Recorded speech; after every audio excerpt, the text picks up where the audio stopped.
Beethoven, Mozart, Chopin, Handel, Brahms, and many others made classical music beautiful. However, it only took one ensemble to ruin classical music for all of us. And that ensemble was the Roger Moore Chamberband. Although their music was dreadful, the crew was happy. Until they were not happy anymore. Together a mere 2 years, the Roger Moore Chamberband was well known, in spite of the fact that they had no hits on the charts. Tonight we'll explore the history of the Roger Moore Chamberband.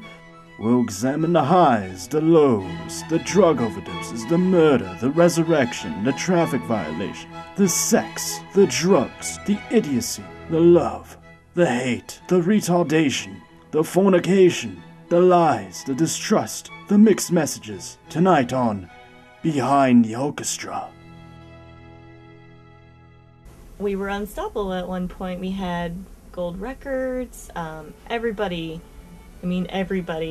wanted us, like, either to play for them or just being there because we were awesome. You know you made it big when P. Diddy asked you to make a musical with you. It's called Chicago. Apparently someone already came up with that concept years before. It is because of Top Gun that I wanted to be a violinist. It was watching the United States Navy express themselves in the sky. It was musical. We played a lot of music. Musicals. Blistering. Well, every performance. The music was blistering. The best I can compare it to is when I saw Star Wars Phantom Menace. Wow! It was almost as good as Star Wars Phantom Menace. I know who we were. And I believe we're amazing. Unconscionably, due to their immense popularity on the internet, the Roger Moore Chamberband were invited to the Brits, the British equivalent of the Grammys. They were to do 2 sets. The first set would require the band to perform as a whole. The second set was a duet between Hillary and Barnaby, the 2 violinists. The first performance, involving the entire band, went off without a hitch. Unfortunately, when it came time to Barnaby and Hillary's duet, things went wrong. Barnaby left in the middle of the set, allegedly to protect the integrity of the band. It wasn't just about their integrity. I was protecting their very lives. You see, I had gone to the bathroom right before the show was about to start, and I was told that if I played my violin, they were all going to die. I didn't believe it at first, and then I started playing and I noticed someone sneezed. It was starting. I had to leave.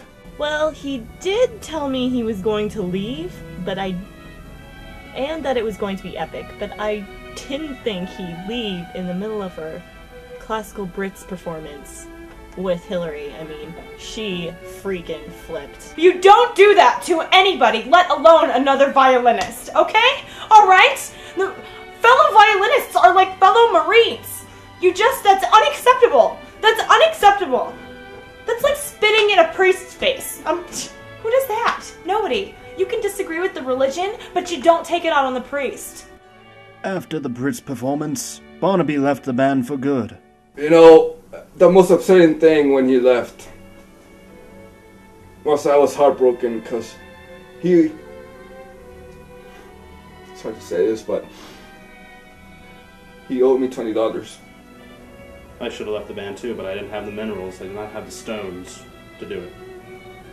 That upset me very much, so yes. When he left the band, made no difference to me, I think. I mean, I was just there to do what I do. And when other people, if they stayed or if they stayed or if they left, I didn't care. Times got tough. Drugs were taken. Things took a turn for the worse when Wong Wong, in a cocaine-fueled rage, shot Alistair Scratch.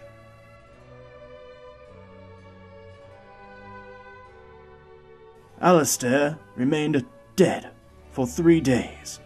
Then miraculously he rose back to life, like a certain Christ figure that I will not name. Like he was Jesus.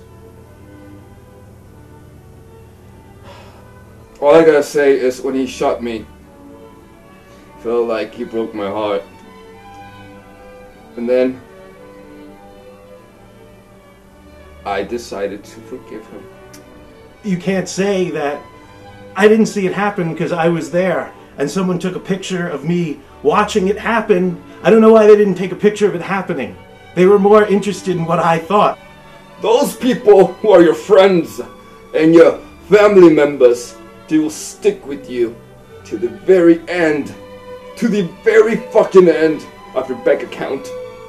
Once the band went their separate ways, Alistair Scratch won the lottery, and with his winnings he bought a small country, and he named it Kraplakistan. Being a part of the band was, I mean, it was nonetheless an experience that I was a part of in my life. I like to think we are the golden shower everybody begs for in the bathtub. We would love to show you footage of the Roger Moore Chamberband in action. Unfortunately, all of their concert footage has been seized by the Kraplakistan government. Our program apologizes for not having any concert footage. However, we were able to find a practice session between the band. Do you start on D? Yeah. Okay, ready? Watch as the band acts in unity, together as they play.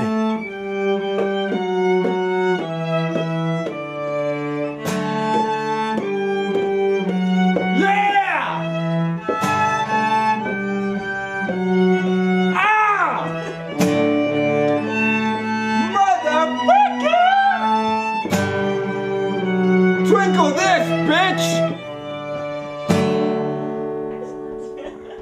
Now that's how we rock and roll in here. Yeah! Well, that's the story of the Roger Moore Chamberband. I hope you enjoyed watching Behind the Orchestra as much as I enjoyed narrating it, which is not very much. Good night!